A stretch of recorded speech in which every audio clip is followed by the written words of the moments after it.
Bismillahirrahmanirrahim. Assalamualaikum warahmatullahi wabarakatuh. Perkenalkan, nama saya Nuryadi. Saya dari kelas TI 20A RPL 1 dengan NIM 3120101061 dengan dosen pengampu Bapak Abdul Halim Ansor, Eskom Mkom. Saya dari Prodi Teknik Informatika jenjang S1 dan juga saya dari Fakultas Teknik. Di sini saya akan mempresentasikan tugas dengan judul pendekatan pengembangan data warehouse lanjutan, analisis kebutuhan data warehouse. Oke, kita ke slide selanjutnya. Di sini saya akan menjelaskan dari konstruksi data warehouse. Konstruksi data warehouse dimulai dengan instalasi hardware dan software, DBMS, software ETL, dan software lainnya yang diperlukan. Kemudian membuat database data warehouse dengan menjalankan DDL dari physical data model. Setelah semua sumber data dan database data warehouse siap terkoneksi dengan tools ETL, maka membuat job ETL dilakukan dan diproses untuk mentransformasi dan memindahkan data yang diperlukan dari sumber data ke database data warehouse. Dan untuk yang selanjutnya, adapun hal-hal yang perlu diperhatikan sebelum mengimplementasikan physical data model. Ada beberapa. Yang pertama yaitu database partition group, yang kedua buffer full and table space, yang ketiga tables, selanjutnya indexes, range partition table, multidimensional clustering, MDC tables, dan yang terakhir materialized query tables atau MQT. Database partition group adalah lapisan logis dari basis data logical layer yang memungkinkan pengelompokan satu atau lebih partisi basis data menurut CNDKK 2007. Adanya database partition group memungkinkan membagi table space di beberapa partisi. Table space adalah area penyimpanan untuk tabel-tabel di basis data menurut CNDKK 2007. Buffer full adalah area memori yang didesain untuk meningkatkan kinerja sistem. Dan di sini yang selanjutnya yaitu database. Saya akan menjelaskan tentang database partition. Database partition group adalah lapisan logis dari basis data atau logical layer yang memungkinkan pengelompokan satu atau lebih partisi basis data menurut CNDKK 2007. Adanya database partition group memungkinkan membagi table space di beberapa partisi. Table space adalah area penyimpanan untuk tabel-tabel di basis data menurut CNDKK 2007. Buffer full adalah area memori yang didesain untuk meningkatkan kinerja sistem dengan mengizinkan akses data dari memori dibandingkan dari disk menurut CNDKK 2007. Table adalah struktur logis yang terdiri dari kolom dan baris menurut IVM 2013. Index adalah seperangkat pointer yang mengizinkan akses data dari memori dibandingkan dari disk. Table adalah struktur logis yang terdiri dari kolom dan baris. Index adalah seperangkat pointer yang digunakan untuk meningkatkan kinerja sistem dan menjamin keunikan data. Table pada basis data dapat dibuat partisi menggunakan range partition table dengan menambahkan klausa partition by saat membuat table baru. Multidimensional clustering atau MDC memungkinkan sebuah table untuk dikelompokkan secara fisik berdasarkan lebih dari satu kunci atau dimensi secara simultan. Menurut CNDKK 2007, Materialized Query Tables atau MQT adalah tabel yang menyimpan cache hasil query IVM 2013. Ketika query MQT dijalankan kembali, maka basis data akan mengembalikan data dari MQT. Hal ini meningkatkan kinerja query karena data telah tersedia di MQT sebelumnya atau cache.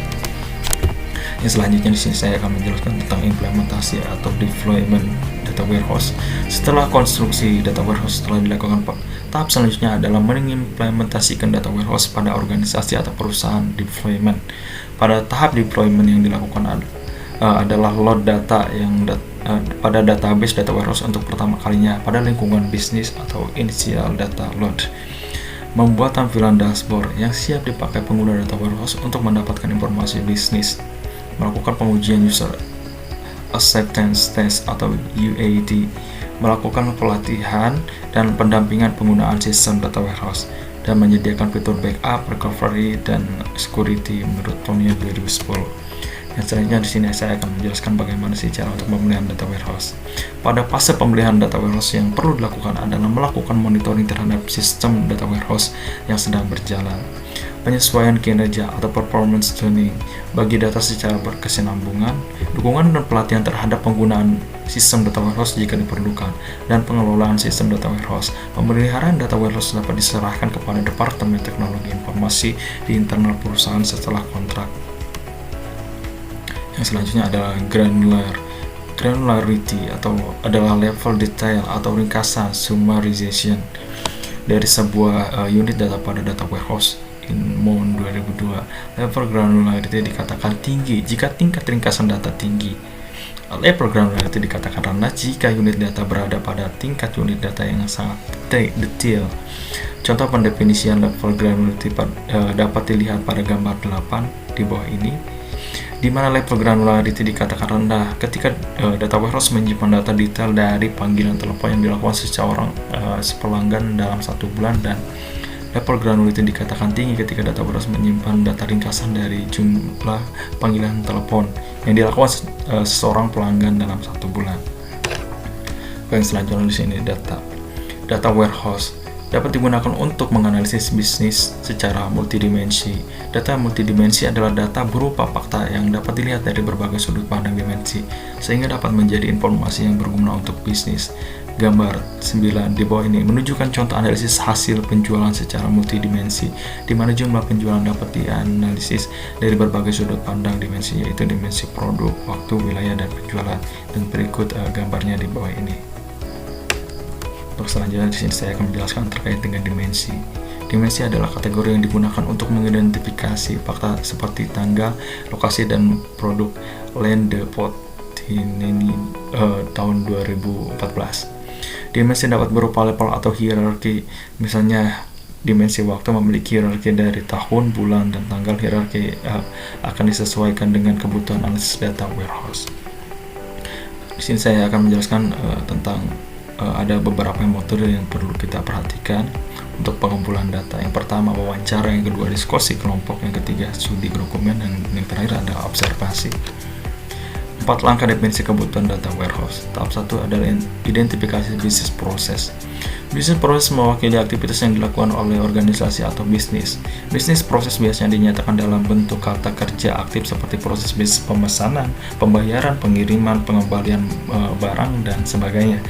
Identifikasi proses bisnis meliputi memahami input, proses, dan output dari bisnis proses yang akan terlibat dalam perencanaan proyek data warehouse. Bisnis proses pasti berkaitan dengan pengukuran kerja atau performance measurement yang menjadi acuan pendefinisian pengukuran fakta atau fact measurement pada data warehouse, sehingga pada tahap analisis kebutuhan disarankan lebih fokus ke proses bisnis daripada departemen agar informasi yang konsisten dapat diperoleh dengan baik untuk digunakan seluruh departemen yang bersangkutan. Yang kedua yaitu menentukan level granularity atau grain. Setelah memahami proses bisnis yang terlibat pada pengembangan data warehouse, maka tahapan selanjutnya adalah menentukan level granularity atau grain. Menentukan grain artinya menentukan dengan tepat level setiap dimensi yang mempresentasikan pengukuran fakta. Pada tahap ini, analisis harus bisa menjawab pertanyaan sedetail apa data pengukuran fakta harus dibuat pada model dimensional.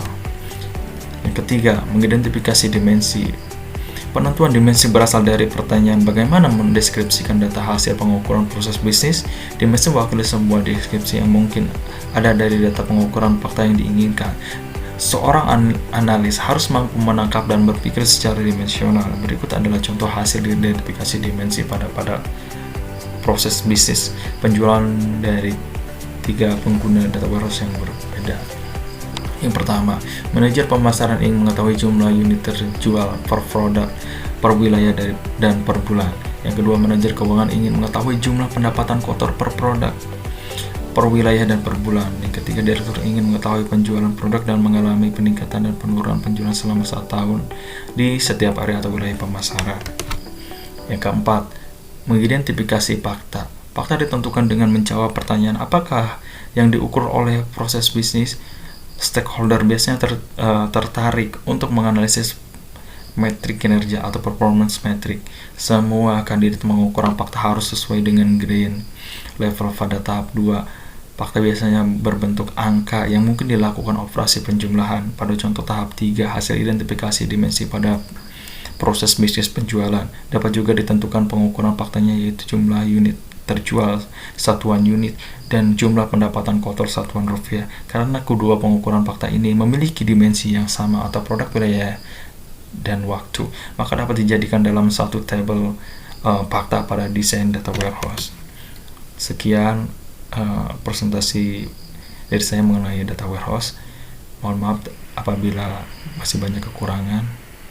Sekian dari saya. Wassalamualaikum warahmatullahi wabarakatuh.